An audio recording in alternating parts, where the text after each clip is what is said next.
Welcome to the Spirit Room. This podcast is a gathering place for people in search of personal growth and life's higher meaning. I'm your host, Mike Consul. I also invite you to spend time on the Spirit Room website, where you'll find headlines about religion, spirituality, psychology, and the New Age movement. Just go to thespiritroom.org. Many years ago, I read Deepak Chopra's very first book, which talked about the spiritual insights that could be derived from the study of physics. And then years later, I read The Tao of Physics, which did pretty much the same thing. And I've been interested in physics ever since, both for its scientific discoveries, but also its relationship to spirituality, depending on how one views it. Then quite a few years after that, Richard Muller, physicist and physics professor, came to my attention, and what ensues is an interview that I conducted with Richard Muller, during which he disabuses me of some of the things I've come to believe about physics that coincide with spirituality. Here's my conversation with Richard Muller. I'm joined by Richard Muller, a physicist and professor of physics at the University of California, Berkeley. He is also a faculty senior scientist at Lawrence Berkeley National Laboratory, as well as being the author of several books, including Physics for Future Presidents, which I've read and I've recommended to many people. He's also written The Instant Physicist, an illustrated guide. And his most recent book is titled Now, The Physics of Time. For those of you, by the way, who would be interested in Richard Muller's latest book, the one I just cited, you could always go to kqed.org. Use the search bar at that site. There's an extensive interview with Dr. Muller about the book with Michael Krasny on the radio program Forum. And Richard Muller is also the author of several other books, too numerous to mention. Richard, thank you for taking the time and joining us. My pleasure to be here. So let me begin with a presumption that a lot of people have. That presumption is that scientists are atheists, and that is not the case with you, because I asked you a few days ago simply because I wanted to understand a little bit better how to orient the questions. I asked you whether you were a theist or an atheist or an agnostic, and you responded with an interesting perspective. And I just wanted to ask you to kind of reiterate for our listeners what you told me at that time. Well, I believe that atheism is a kind of religion itself. It typically it is common among physicists, but there are many physicists who are deeply religious, including me. I would not consider myself an atheist at all. At the same time, although I do have a deep spirituality, I pray to God several times every day. There, I did it just then. At the same time, I think that I am not what I would call a theist. I think of a theist as someone who prays to God to have his cancer go away, or is his army to win, or his football team to win. And I think asking God for favors is not part of my religion. Who am I to to think that I know more than God, or that God doesn't know me well enough? So I call that theism. And I am not a theist, but I'm not an atheist. The reason I say I'm not an atheist is because the word atheism has taken on a different meaning. It generally is interpreted by many religious people as meaning that you don't accept the spirituality as spiritual aspect of life. And to me, the spiritual aspect of life is dominant over the physical aspect of life. Sometimes I refer to myself as a non-theist. Now, I also asked you whether, if you are a theist, do you adhere to a particular religious tradition? And the answer to that was yes. Why don't you go ahead and take off from there, Richard? Well, I think of myself as a Christian, although I suspect that most Christians would say I am not. I have read the Bible. I find the words of Jesus to be the most intellectually, most spiritually enlightening words ever written. On the other hand, I think of Jesus in my mind as someone who helps me understand God. I don't think of Jesus as God himself, So I follow the teachings of Jesus, but when I read the Bible, I do not interpret the Bible as implying that Jesus is God himself. Yes, he is the child of God, he is the Son of God, but he also says that we are all children of God too. To me, that is the interpretation that makes the most sense.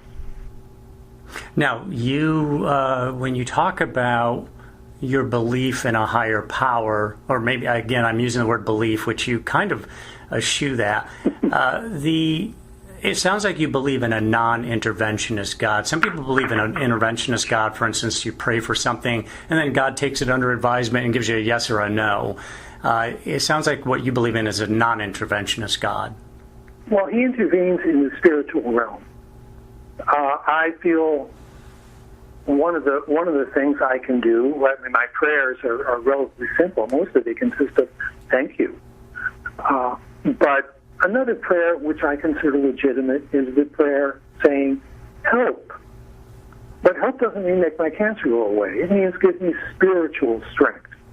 And that is something where God does respond. He can give me spiritual strength if I were to request it. That's part of my free will. That God doesn't intervene in my choices, my free will choices, and I can ask for help.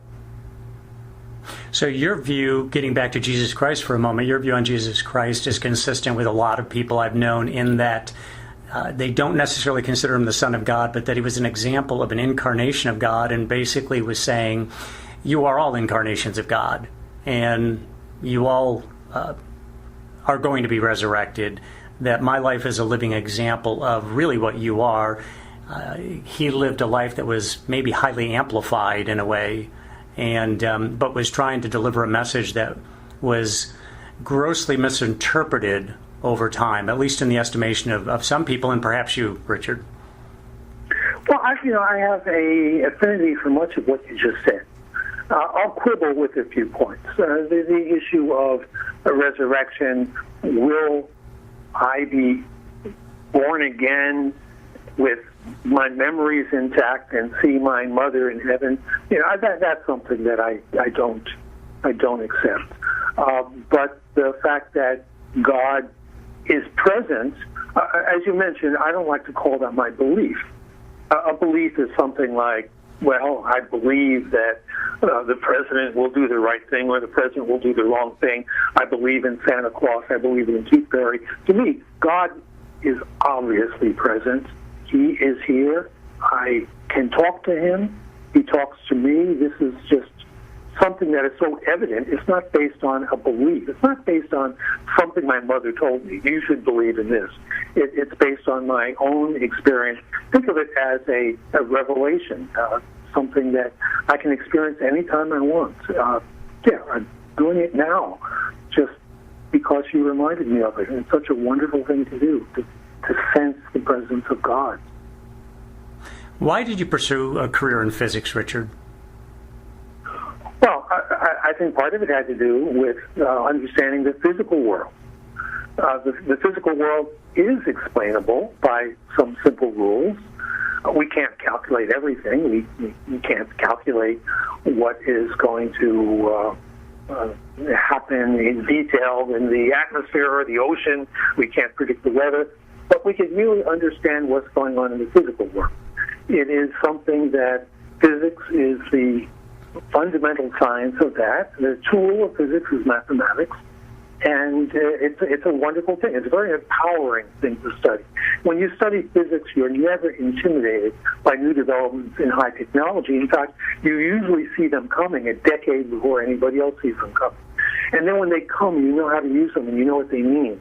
So I find physics to be very empowering. There are other things that are empowering, too. I wish I could understand economics as well as some economics professors do, which I don't. Language I have difficulty with. But physics is something that I found was natural and relatively easy for me to understand. I guess I have a math talent that opened the door to physics for me. So tell me, was there anything within physics that led you to conclude the existence of a higher power? No, not at all. To me, this is the physical world. This is the world of physical things. The spiritual world is just as real, but I see them as quite separate. And too often, one expert in one of those realms will step on the toes of someone in the other realm. This happens when the church, for example, starts computing the age of the earth and says it's 4,000 years old and disagrees with scientific measurements. That's not the role of religion, in my mind, to explain the physical world. There's plenty in the spiritual world for the church, for standard religions to pay attention to. But similarly, the other way, when a scientist starts saying that, well, clearly religion is testable and it has failed, prayers don't come true, blankety blank, it's mostly nonsense. So the physicist who says that anything outside of the measurable world is not real is simply spouting his own religion, a religion that the philosophers call physicalism. You can look that up. It really exists. People who claim that anything that's not directly measurable and verifiable isn't real are making an assumption that maybe they were taught that by their high school physics teacher, maybe by their college physics teacher. But it's not a testable assumption. It's simply something that they accept, and it makes their physics life somewhat easier to avoid the spiritual world. But it's certainly not a valid, in my mind, a self-evident religion. In fact, I think it's quite wrong. So, Richard, I want to give you a series of statements and just have you comment on them. So I'll begin with this statement here. The vast majority of your peers are atheists because scientific protocol requires that they be skeptical about all theoretical matters unless they are proven. Well, I would disagree with the statement that most of them are atheists. I think it's rather common among scientists to be atheists, but even the ones who call themselves atheists often believe in the human spirit. So we need to be cautious about that. And yes, those who are atheists and defend it, and I can think of quite a few in that category, usually take this assumption that if it's not measurable, it's not real. And I love to challenge them on that. It's always fun. You get to one of these blatant atheists who thinks what he's saying is logical, and that I'm not being logical. And I say, well, where did that evaluation come from, that if you can't measure it, it's not real? Did you get that from a book on physics that you found next to your hotel room bed, and you picked it up and read it? Where did that come from? And they have no answer. It's their operating assumption. It is their belief. But that's all it is. It's a belief. It's not something that's self-evident. And for 1,000 years, people believed that the preeminence of Jesus Christ as God was self-evident. And they said that. If you ask them about that and ask them to defend it, they would say, well, but it's obvious. It's obviously true that God exists. And the physicists today, the atheist physicists, will argue with that and deny it. But then go on and make the statement that you say that it's not measurable, it isn't real. Where did that come from? That is the basis of that person's belief. It is not something that is logical. It's not something that's necessarily true. In fact, I think it's not true. I think it's evidently not true. Religion and physics are in the same business, explaining reality. Well, in a sense, that's right. Religion explains the spiritual reality, and physics explains the physical reality, but that's not really covering the same aspects of reality. When the issue is physical reality, physics does a much better job than religion. When the issue is spiritual reality, physics really is pathetically poor. You try to explain through physics why something that someone did is bad versus good, and you come up with these really attempts that's the way outside of physics, saying, well, the thing that benefits the most people most of the time is what we consider good, and so on. And it's all sort of kludged together, not at a level of science. It's usually not testable. Physics is great if you're trying to build a TV set or a weapon of war. But it really doesn't work very well when you're asking the question, what is the right behavior? How should I behave towards other people? It really doesn't work at all. Physics has discovered that reality, the reality that surrounds us, versus the reality that we are actually experiencing through our senses are two very different things. Oh, that's sort of a tricky statement. I don't think physics has ever discovered anything like that at all. That sounds like a philosophical statement, but not one that a typical physicist, and I know a lot of physicists, would say was part of physics. Physics is exceedingly good at explaining, at predicting what will happen in a rather narrow realm. In atoms, in the solar system, mechanics, it's very good at predicting, and that's really what it does. It knows the way things behave when uninfluenced by free will, and is very good at predicting them. When issues come in where people wind up making decisions, physics fails miserably. So physics has discovered that everything is energy, and energy in its purest form is light, and religious scriptures from all over the world say that God is light. Well, I think there you're talking about semantics and poetry. First of all, physics has never said everything is energy, and that the most basic form of energy is light. That's simply not true in physics. Those are not physics statements. That is some poet looking at physics and trying to make it sound poetic. But there's no deep meaning to those words. They're not physics words. They are words that may be spoken by someone who is trying to be creative about physics terms. I mean, light is no more fundamental than neutrinos, which is no more fundamental than Higgs bosons. And the idea that every religion describes the world, God as being light, to me, I think is a metaphor. I think by saying that, we're comparing light to darkness, knowledge to ignorance, that God brings us knowledge. So the light there is just a metaphor. I think not a very good one, but it's a moving one, and one that people like because of the difference between light and dark. And similarly for the physics. So no, that whole sentence strikes me as being very naive on both ends. Now, we used to believe that the universe revolved around the Earth until a guy named Copernicus came along and proved otherwise. So similarly, today we consider that creation revolves around human beings. The Hindus call human beings the crown of creation. Certainly the Christian tradition tends to think of human beings as the center of creation, and everything around us was simply put here for our use or amusement.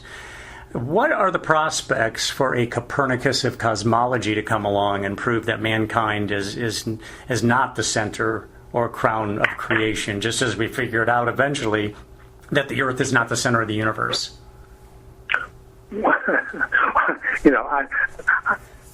Religions that claim humanity is at the center of the universe are stating, in my mind, that the human spirit is at the center of those things that we need to pay attention to in the spiritual world.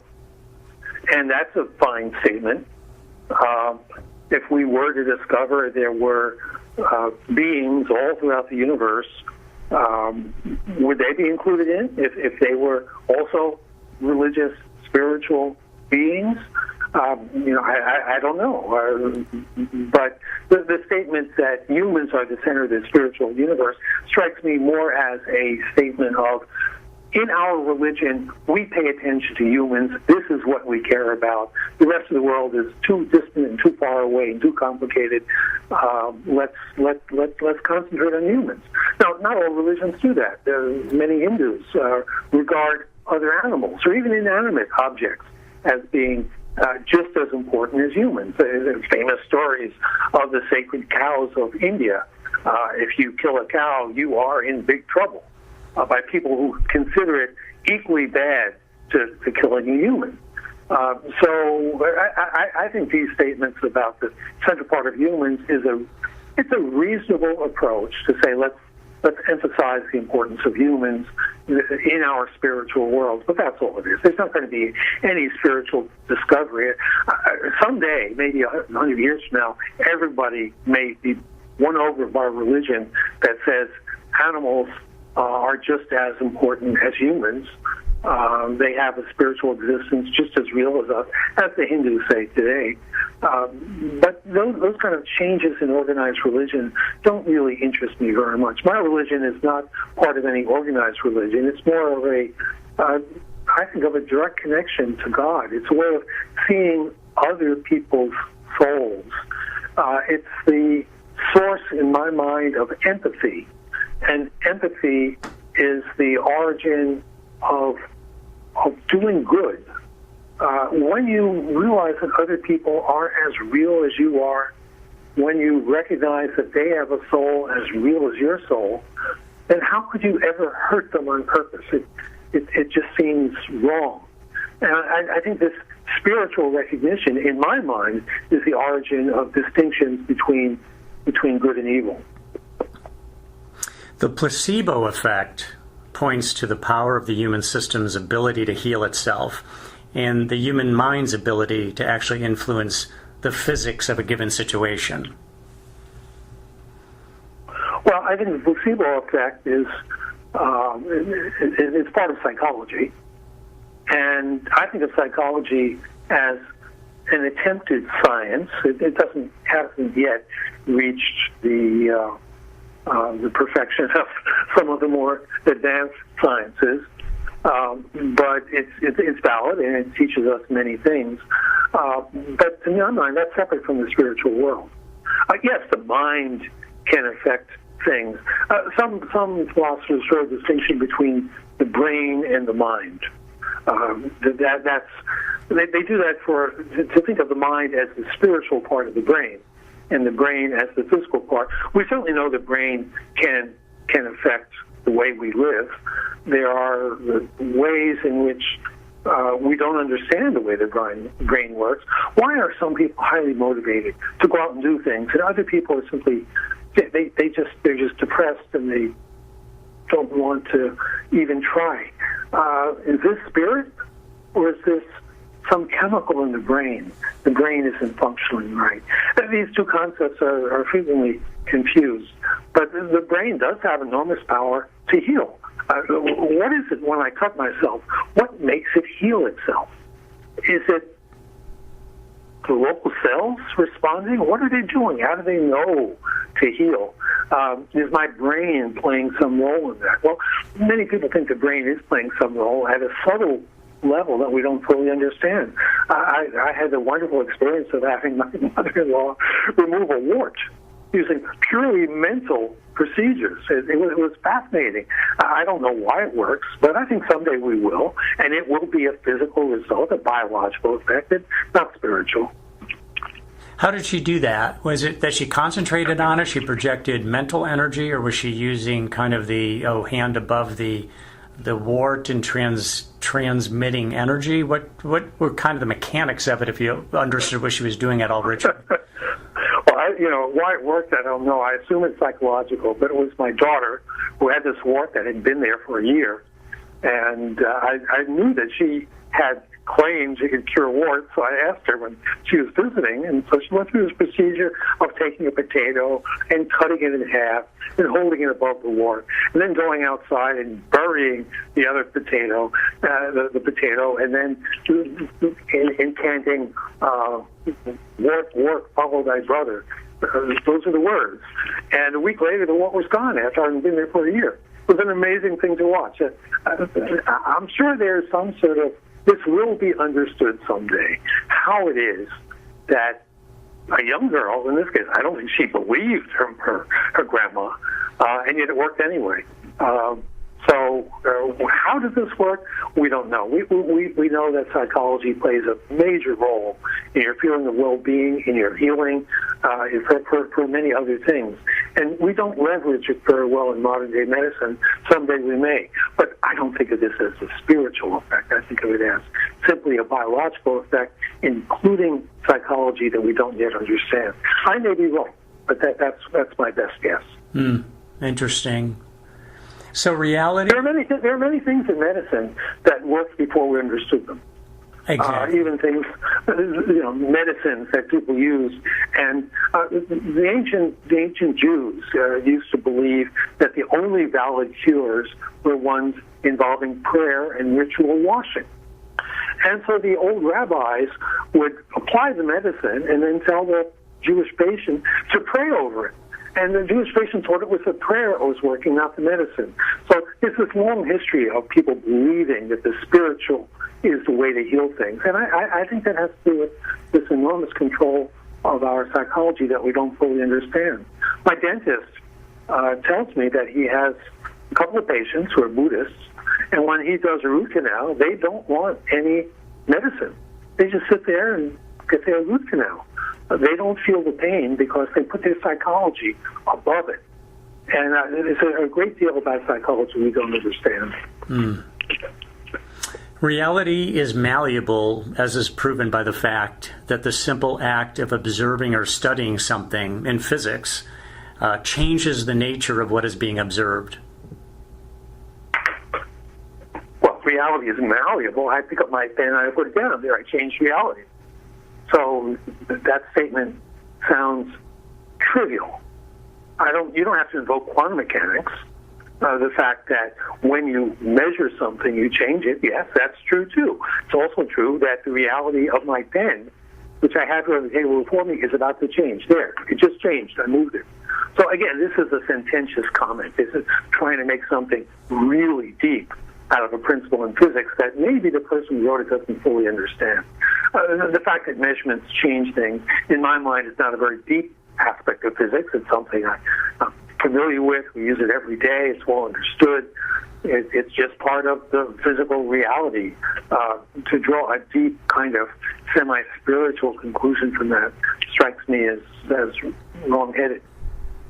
So talk to me about, and you'll have to help me out with this one, Professor, because I'm not sure propensity is the right word, but talk about the propensity of a particle to simultaneously exist and not exist. Yeah, but that is a part of current-day quantum mechanics that is bothersome even to physicists. The best example of that was put forth by one of the founders of quantum mechanics, Edwin Schrodinger, and often cited by Einstein. It was called Schrodinger's cat.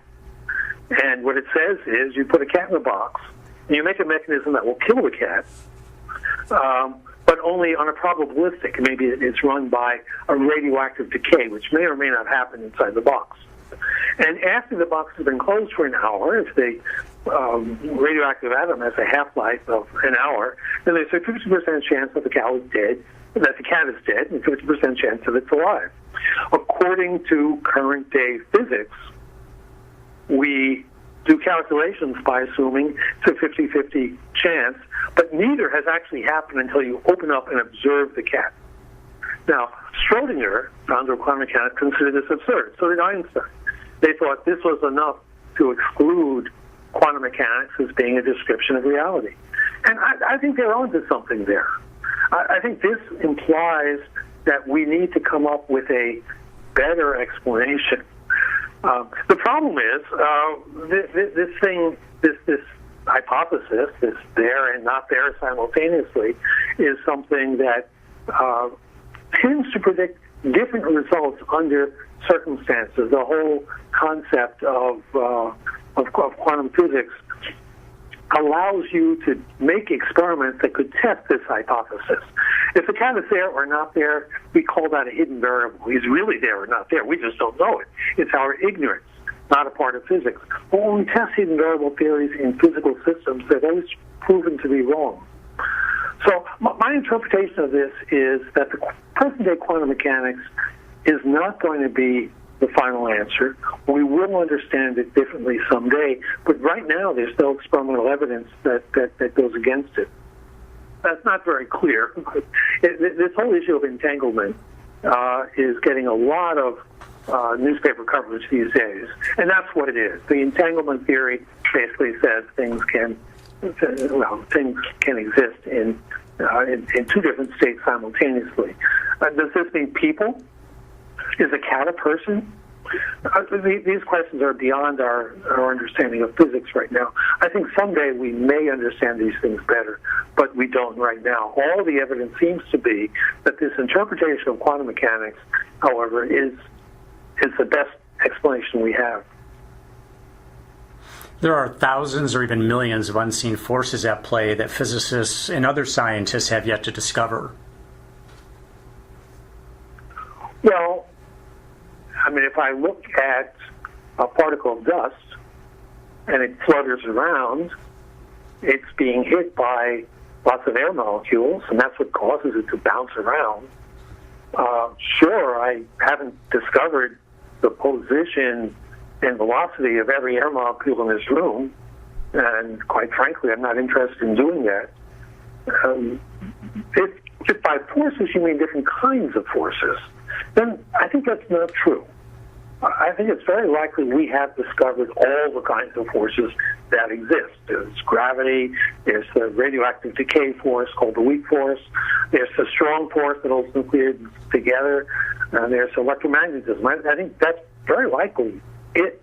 It may not be, but there's no indication that there's any other kind of force.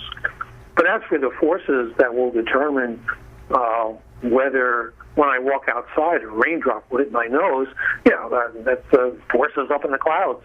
And there are thousands of little forces operating on things that really enable us or prevent us from predicting everything that's going to happen. So even though we operate within the bounds of immutable physical and metaphysical laws, human beings create their own reality. Well, that I agree with. There are laws of physics, but there are limitations to physics. There are things it can't really predict. And the thing that in this case, I will use the word believe, because it's something that I think is true. We have free will. And humans exercising free will affect what happens in the physics universe. The physicist, who is the atheist, will sometimes deny that. He'll say, no, you don't have free will. You just do what you think you have free will, but in fact, you do what it comes about because of all the influences on your body and your brain that have happened over your lifetime. And that's why you choose to have peanuts instead of walnuts today, because it's not really free will. Now, that's a statement of faith. The physicist who says that is saying that as if that's a physics conclusion, but it's not. You cannot reach that conclusion in physics. It's a statement of his physicalist faith. I believe the physical world does work on laws, and yet when we make choices, we do things that are unpredictable. Even in physics, not all things are predictable. You can't predict whether that cat in Schrodinger's box is going to be dead or alive. According to the complete laws of physics as we know it today, if that radioactive atom had a 50% chance of decaying or not, 50% chance of killing that cat or not, then according to the laws of physics, nobody can predict whether that cat is alive or dead. Maybe the cat knows it, but we certainly don't know it. So not everything in the world of physics is predictable. In fact, we detailed calculations of the laws of quantum mechanics indicate that an amateur flipping a coin, that he will not be able to predict whether it'll be heads or tails, simply because the uncertainty principle comes in even with something as common and simple as flipping a coin. An expert coin flipper can overcome that, but an average person can't. So much of the world is unpredictable by physics. That is not disputed. And so there certainly is plenty of room for free will. So, Richard, what do you consider the most mind-blowing thing that physics has discovered, or is at least hinting at, that might be there? Oh, I think that the fact that the universe began about 14 billion years ago. That raises all sorts of issues that boggle my mind. I mean, look, no matter what you say about the origin of the universe, it boggles your mind. Suppose the universe didn't begin 14 billion years ago. Suppose it existed forever. Is that less mind-boggling? Not at all in my mind. So I think the creation of the universe, to me, is, and the verification of this, the fact that the theory of the creation of the universe predicted that there would be microwaves out there. And there would be other things like the other aspects of those microwaves, indications of early gravitational radiation. The theory predicts those, and those turn out to be true. And that indicates the theory is right. And that's amazing, mind-boggling. But as I said, the opposite theory would be exactly as mind-boggling. And what about before 14 billion years ago? I mean, it didn't just come out of nowhere, I would imagine. I mean, that might have been the start of the universe, but not necessarily the start of existence. It almost seems that there couldn't have been a beginning, and there can't be an end. See, it is mind-boggling. No, there's no reason to think there was anything before the Big Bang. Time may not even have existed. I discussed this in my book. Space didn't exist. If you don't have space, you don't have anything. Well, look, we don't know. I'm speculating now. What the theory does is it says 14 billion years ago, space suddenly started expanding. Did it exist before that moment? Well, we don't know. Did time exist before that moment? We don't know, but Einstein shows us that time and space are on equal footing, and so I think it's plausible that time and space did not exist before the Big Bang, that everything we know about exists in space and time, and therefore what existed prior to that, the word prior doesn't have meaning if time began at the Big Bang. You can't even ask the question what happened before that, because there was no before that. Not if time didn't exist. That's like saying, what's smaller than something that has zero size? The answer is, well, there's nothing. You can't have smaller than zero. What happened before time began? Well, there's no before. So we're getting here into philosophy, into things that are really mind-boggling, things we don't even have the language to discuss. Everything we think about assumes the existence of time and space. The idea that time and space were created and the universe as we know it is 14 billion years old, to me is utterly fascinating and wonderful and mind-boggling. I can't answer your questions on that. I can just talk about it, but I won't give you any answers. What about the concept that past, present, and future are all happening simultaneously? Is that a quantum mechanics postulation? No. That comes about because physics has not yet figured out how to cope with the flow of time. The time moves. We all know that. If I say now, well, I said that in the past. Not at the time I said it, but I said it. That word that I said was said 20 seconds ago. So time is flowing. Physics, for all that it can do, doesn't handle that. It lays out a diagram and says, here is where things are as a function of time. You can point to all those things, and you look through that diagram will exist simultaneously. But that doesn't mean that the reality exists simultaneously. And some physicists play with this. I mean, they don't. What they should tell you is, okay, now I'm going to make a statement, and let me alert you that what I'm talking about is outside the realm of current day physics, and it's merely my playful speculation. And then they said, all times exist simultaneously. But they don't give you that preface. When they say all time exists simultaneously, they're being playful, they may look serious, but they're completely outside the realm of physics. And they're not saying, a physicist, the basic rule of physics is if you make a claim, you have to indicate how that claim is testable. And when you start making claims that are completely non-testable, I refer to it as the Matrix theory. You're familiar with the Matrix, the movie? I am. In that movie, reality is all phony. It's all a dream. How can someone within the Matrix figure that out? And they can't, because reality is so compelling. You have to leave the Matrix to do it. Well, when physicists say all time is simultaneously, that's basically the Matrix theory of physics. It's science fiction. It's not science. It doesn't satisfy the fundamental rules of science, which is if you make a scientific statement, you have to indicate how it can be tested. And they never do, because it's not science. It's fantasy. Is there anything in physics or quantum mechanics that suggests that the sum total of the energy and matter in the cosmos is conscious? No. The word conscious, I think of as not a spiritual statement. It's consciousness is defined by psychologists, meaning some sort of, could a computer become conscious? That's a very debatable and very interesting thing to discuss. With, I think the definition of consciousness is poorly enough defined that depending on how you come down that, yes, computers could become conscious or not, depending on your definition. Is the universe conscious? Again, it's a kind of religion called the Gaia theory. It's called theory. It's not a theory. It's a religion. The Gaia religion that says the Earth is conscious of itself, and it tries to self-heal.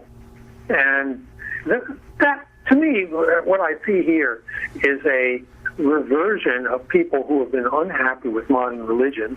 Maybe they don't like the way Christianity has evolved recently, so they're going back to Mother Earth worship, with Earth being a god of some sort that has some sort of consciousness. It's a religion. It has no foundation whatsoever in testable hypotheses. It's not science. It's simply a poetic statement to make you love the Earth and therefore perhaps preserve it better than you otherwise would. And so it's a, in my mind, a kind of trivial kind of religion, since it doesn't involve true empathy towards other people, which I think is the heart of all valid religions. But it's a worship of Mother Earth, like the ancients used to do, with a good end in mind to try to help preserve the Earth. But it's certainly not a scientific statement at all. Let's talk for a little bit about your latest book. Again, for our listeners, that title is Now, The Physics of Time. Talk a little bit, Richard, about give us a synopsis of why you wrote the book and what your objective was. Well, originally, when I started writing the book, my objective was to explain to non-physicists what we know about time and what we don't. Because we know a lot of things about it that are utterly surprising to the non-physicists. For example, if you go upstairs, your time runs faster than it does downstairs. By a small amount, but it's an amount that's actually measurable by the laws of physics. Time itself goes faster when you're at higher altitude. In this recent movie by Kip Thorne, time slows down near the surface of a black hole, and that's true. We see that even in stars, even in the sun. We see time slowing down near the surface of the sun. So there are these wonderful things. There's the twin paradox, how two twins can actually experience different amounts of time if they take different paths through the universe. So they're always wondrous things. But there's the deeper mysteries, such as the direction of time. Why does time move forward and not backwards? And what would it mean if time were flowing backward? And there's a lot of things that are said about this. What inspired me to write the book, in part, was the fact that almost everything said about the flow of time struck me as being obvious nonsense. It was simply wrong. And I could show it was wrong, and I wanted to show it was wrong. I wanted to stop the argument of people who say that the flow of time, the arrow of time, is set by the direction of entropy. Without going into detail what that is, I do in my book. I thought that was provably an incorrect theory. But in the process of writing this book, I did think more fundamentally about time than I had before. It's a wonderful thing that here you're writing and trying to explain things to others, and certain things started becoming clear to me. I wound up coming up with a hypothesis for why time flows. And recognizing that having a hypothesis like that, it's not science unless I can make predictions. So I thought hard about what kind of predictions to make. And then there was a gravity wave event, a gravitational radiation discovered from a distant collision of two black holes, and I realized that's the sort of event that could actually test my theory. So I wound up with a theory for why time flows, and a testable way to check that theory. So anyway, that's all in the book. The beginning, the first third of the book, is all solid, established science of time, mostly done by Einstein and Richard Feynman. The second third of the book covers what I call the mistaken theories of the arrow of time, relating it to entropy. Time doesn't come about because of entropy. Entropy comes about because of time. Of course, to the non-physicist, I have to explain what entropy is, and I think I give the clearest explanation of what entropy is that you'll find anywhere. And the last third of the book has to do with my theory of the flow of time and how it can be tested. Well, and I will say to our listeners that I've read only one of Richard Muller's books so far, but what I clearly saw with Physics for Future Presidents is that one of the professor's talents is that he can explain things in layman's terms, take complex subjects, make them understandable. You don't need to be a scientist to appreciate what he's communicating. Let me mention that my last 10 years teaching were focused completely on teaching the non-science students who were afraid of physics but wanted to take it because they recognized it was important. So over those 10 years, I really honed my approach towards teaching the person who not only doesn't know physics, but maybe is a little bit afraid of it and mistakenly thinks that it's beyond their ability to understand. It's not true. And if you don't understand physics and you took a physics course, you had a bad teacher. Interesting. So my understanding, Richard, is that there are theoretical physicists and then there are more the mathematical physicists. I think Einstein was supposed to be much more of a conceptual, theoretical physicist. And obviously the math needs to be applied after the imagination is used and concepts are, and I'm going to ask you to clean up what I'm saying here, because I'm probably not using the right terminology, but the idea being that a great deal of imagination is brought to bear, but then the math will either prove or disprove whether there's any validity to it. Well, generally speaking, most physicists would make the two categories, theoretical physicists and experimental physicists. So the theorists are the ones who do the thinking, and typically to be a theoretical physicist, you have to be extremely advanced in your mathematical abilities, as Einstein was. If the math didn't exist, he would make up new math. Ed Witten got the highest math prize ever given, and he's a physicist. The experimenters are the ones who go out and actually measure things, discover things. They sometimes test the theories of the theorists. More frequently, they explore areas of science where they think there are things that aren't understood and discover new laws of physics. There are some physicists who are both experimenters and theoreticians. I'm among them, although much of my work, my more famous work, is for the experimental work I've done, making measurements about the Big Bang. I've also done a lot of theoretical work, not only about time, but about the Earth, the geomagnetic reversals of the Earth, other things that are theoretical. Fermi was the greatest of them all, and famous for his theoretical work, famous for his experimental work. He could have won 6 Nobel Prizes, 3 of them in theory, 3 of them in experiment. But that's the general thing. Now, in the theoretical business, something recent has come up, which is the theoretician really doesn't understand much physics, but is primarily good at math. And this, in my mind, is distorting theoretical physics. A lot of people now in string theory don't really understand physics. So some of them do, like Ed Witten, but many of the so-called theoretical physicists are really mathematicians who don't even recognize that a theory is worthless unless you can test it. They don't care. They're just making up math theories. And they claim they have to do with reality, and whether they're testable or not, they don't care. They're not really physicists. Actually, my mathematician friends say they're not really mathematicians either. But they've gotten a lot of attention, and I really do not have much respect for string theory, which is this new category of theoretical physics that abandons all of the traditional aspects of science that physicists, theoretical physicists like Feynman, like Kelvin, like Einstein, these people felt was absolutely essential that if you're doing theory, it's meaningless unless you make predictions. And the string theorists, they just dismiss that. So I dismiss them. You know, it's interesting you bring that up. I was thinking about asking you about that, but didn't actually put it on a list of questions. But I was talking to a physicist some years ago and asked about string theory, and he said it's religion. It's basically what you said. It's based on faith, but there's no real you can't apply the math to it and make it work. It's a game with rules judged by other people in the field, and they're having fun. It's like the proverbial bead game. But more and more theorists are now coming out and saying, look, this is going nowhere. We gave you a lot of string, a lot of rope, and you're hanging yourself with it. It's time to forget string theory as a theory that just has not proven out. It hasn't gone anywhere. It hasn't, and it looks like it's not going to. My guest has been Richard Muller.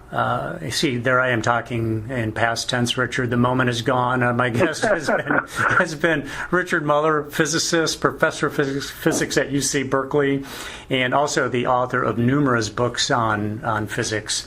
And Richard, you've been really very generous with your time. I appreciate you joining me and walking us through all of this. I appreciate it. Okay,